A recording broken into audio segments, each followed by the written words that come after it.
I'm delighted to get to the part of the night which is the real reason why you all came. The 2022 Best Parrot Award. And a round of applause for my co-host tonight, Tine Melzer.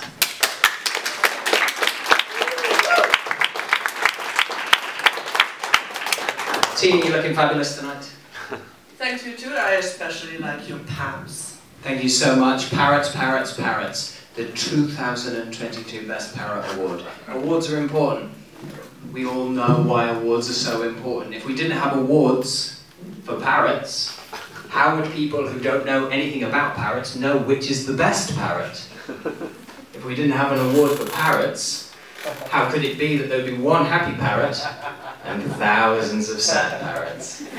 And is that not the point, Tine? I guess you're absolutely right. A few words, Tine. As is normal for the annual European Poetry Festival, Swiss government, Granit Shaka sponsored Parrot Awards, I write a poem about parrots. So I'm going to read my traditional annual parrot poem, which I know most of you have come to hear. Last year's was a good one. This poem, if you don't mind. Go ahead. Thank you so much, Tine. This parrot is called Parrots, Oh Parrots, by me, Stephen, if you know me, Stephen, otherwise S.J. Fowler, and it's one of my best poems.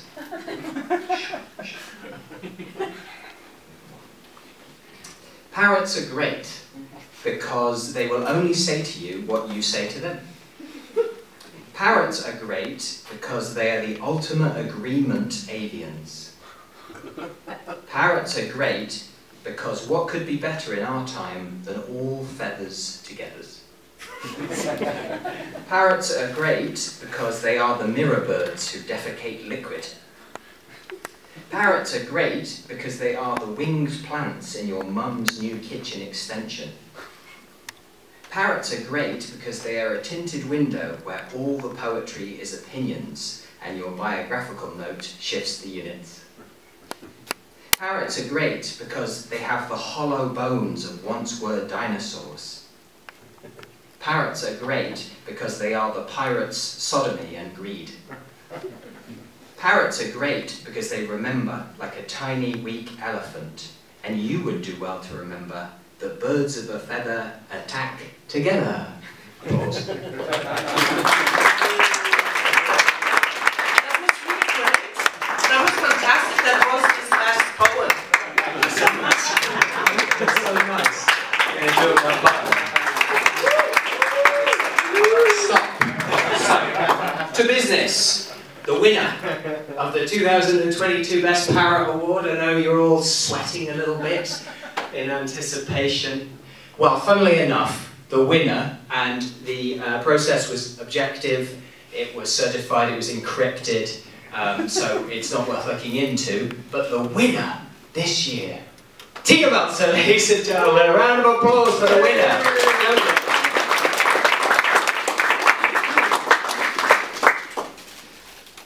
And before you make a speech, Tine, your prize. Oh. The Parrot of Justice. And neutrality. The neutral parrot of justice and neutrality. Stick out your pin. There we go. Double that up. Double that up. Don't kill it.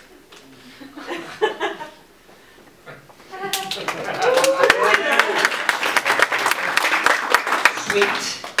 Okay, thanks a lot. I'm very excited. I brought a speech to thank you all for the Parrot Award. Well, to thank Steve in this very objective and neutral vote. Thank you. Dear Steve, could you maybe be my parrot? It could be lovely to hear my words with your voice, Steve. It could be lovely to hear my words with your voice. Lovely. It could be lovely to hear my words with your voice. Thank you, that was very smooth. Dear Steve, I printed the image of a parrot on a book with a blue cover. The parrot is taxidermied by a British taxidermist. I hear that parrots are called Polly in Britain. So please meet Polly. Hello, my name's Polly. Polly wants a cracker. A parrot can be trained to repeat the sounds we make when we speak. But what does a parrot say? Parrots simply repeat what we say, as if they are basic animistic devices. But through ever-changing contexts, their mimicry speaks even more. Parrots live in colonies, crowdsourcing meaning by sound. I like to consider us parrots often unconsciously developing positions that are not at all genuine. I choose the parrot as the speaking animal to associate with these notions. I parrot, I quote. I quote you, Steve. You said it all fits nicely within a 10-minute surreal exploration of parrots and pronunciation. It all fits nicely within a 10-minute surreal exploration of parrots and pronunciation. And while Tina is reading her speech, I'm going to give the runner-up prizes to all the losers in the audience. Please continue, Tina. You can look at him if you're bored with the parrot speech, but don't interrupt me, Steve. No problem. The African grey parrot in her art career, as it, he, she, has been involved in some pieces by Belgian artist Marcel Broodhaars. A name I can flawlessly pronounce, and you can't, Steve, please, would you repeat after me, Marcel Broodhaars? Marcel Broodhaars. Broodhaars conceived the role of a parroting animal exquisitely in the installation Ne dites pas que je ne l'ai pas dit le perroquet.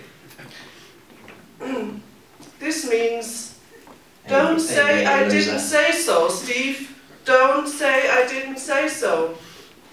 Don't say I didn't say so, Thank Steve. you, Steve. Thereby questioning whether a parrot says anything when he speaks. An African grey parrot, the species shown on the cover of this book over there for sale for just £20, was caged in a room together with a tape recorder reciting Broodhaars words which involved shifters. Moi, je dis moi, je dis moi. Literally, me, I say, I myself say I. Steve? Literally me, myself, I say I. Thank you. The African grey parrot is known as a champion in learning how to speak. Its scientific name is Psittacus, after classic Greek mythology. Psittacus, the grandchild of Prometheus. How do you say Prometheus? Prometheus. Thank you. Loser. Prometheus was granted to be transformed into a bird in order not to be bothered with human affairs any longer. Does that mean?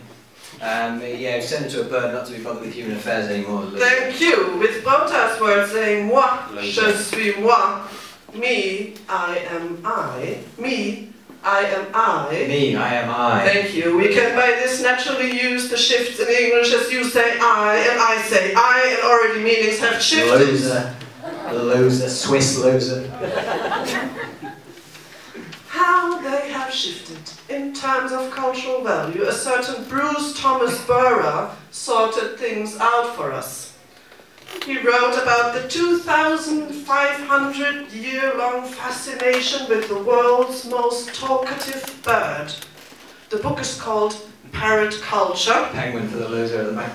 And Steve, could you please pronounce this name Burra for us? Burra. Burra. In German it's Burra.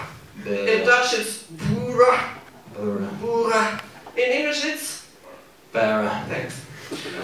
This certain Mr. Burra has collected all sorts of occurrences of the bird to show and prove how much it is intertwined with human cultural history.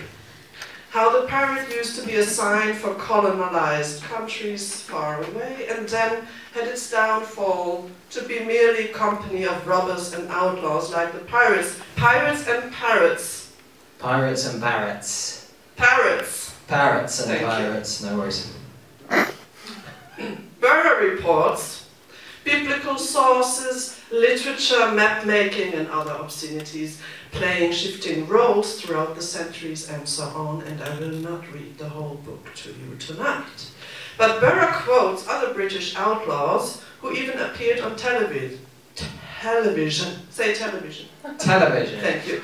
John Cleese being one of them, and in 1969 episode from Monty Python's Flying Circus. Monty Python's Flying Circus. Thank you. He writes, I quote, I parrot, "The premise of this sketch is simple enough.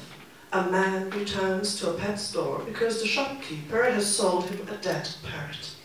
Now the customer demands satisfaction, only to discover that the shopkeeper, like many a novelist before and after him, can't seem to tell a dead bird from a live one, as John Cleese remonstrates to Michael Palin. This parrot is no more. It has ceased to be. It's expired and gone to meet its maker. This is a late parrot. It's stiff, bereft of life. It rests in peace. If you hadn't nailed it to the perch, it would be pushing up the daisies. It's rung down the curtain and joined the choir invisible. This is an ex-parrot." Monty Python's dead parrot works purely as a surrealist exercise in form, symbolizing nothing but itself. It ridicules the very idea of what we might call parrot symbolism. Page 127. For centuries now, Steve. For centuries now, parrots have been synonymous with empty pretension. But we won't tell this, as mentioning this could weaken the aura of the Parrot Award, won't it, Steve? And then, another occasion, a parrot can be metamorphosed from evidence to witness, page 146. In Earl Stanley Gardner's novel, The Case of the Prangine Parrot from 1939, engineers 2 murders and culminates in a trial whose star witness is a bird. A parrot. An African grey parrot, maybe. To solve a murder in court, the bird was first presented as a piece of evidence. Then it became a witness, just to be re-rendered as a witness again. No, as an object, but a crucial one. To simplify. Imagine at the case in which a parrot would say in court, "Peter killed Mary." Exactly like that. A typical layperson's misconception on the bird being able to witness an action and then make statements about this perception. No African grey will ever learn to repeat these words by merely listening. One has to hit the bird's beak for it to repeat the words we utter in front of it. But the bird's speech was useful to solve the case anyway, as someone must have taught it to imitate these words accusing Peter. I don't know what has become of Peter's enemy, but Peter has not been jailed, that is for sure. The winner of the 2022 Best Parrot Award, Tine Melzer. You're all losers.